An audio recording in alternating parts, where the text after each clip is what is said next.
Hi అండి, నా పేరు రాజు. ఇప్పుడే సెకండ్ ప్రోమో వచ్చింది.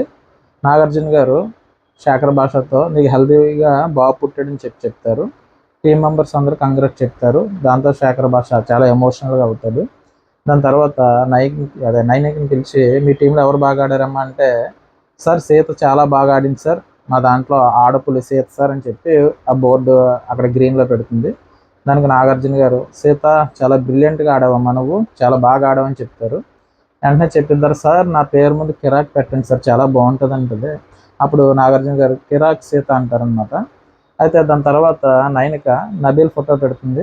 నబీల్ ఫోటో పెట్టి సార్ నబీల్ చాలా బాగా ఆడాడు సార్ అని చెప్తే, మరి ఇదేటమ్మా నబీల్ ఎలాగంటున్నాడు తన మనసులో మాట నీకు తెలుసా అని చెప్పేసి, మా టీం మెంబర్ నైనిక అసలు మమ్మల్ని పట్టించుకుంటలేదు, వేరే టీం వాళ్ళకి సపోర్ట్ చేస్తుందని చెప్పేసి చాలా ఫీల్ అవుతున్నాడు కదా మరి అని చెప్పి అంటారు. తర్వాత ఆదిత్యవర్మ గారిని పిలిచి, నీ టీం మెంబర్తో ఏమన్నా అంటే నీ టీం చీఫ్తో ఏమన్నా ప్రాబ్లం ఉంటే మీ టీం చీఫ్ చెప్పాలి కదంటే, సార్ మా చీఫ్కి నాకు ఏజ్ గ్యాప్ ఉంది సార్.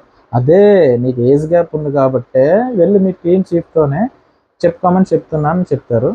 చివరగా యష్మి రెడ్లో ప్రేరణ తర్వాత సోనియా ఫోటో పెడుతుంది. పెట్టి ఈ సోనియా అసలు గేమ్ సరిగ్గా ఆడలేదు సార్, ఎక్కడ తన ఆడినట్టు నాకు అనిపించలేదు సార్ అంటే, నీకు కనిపించలేదా లేకపోతే తను ఆడడం తెలియట్లేదా అని అడుగుతారనమాట.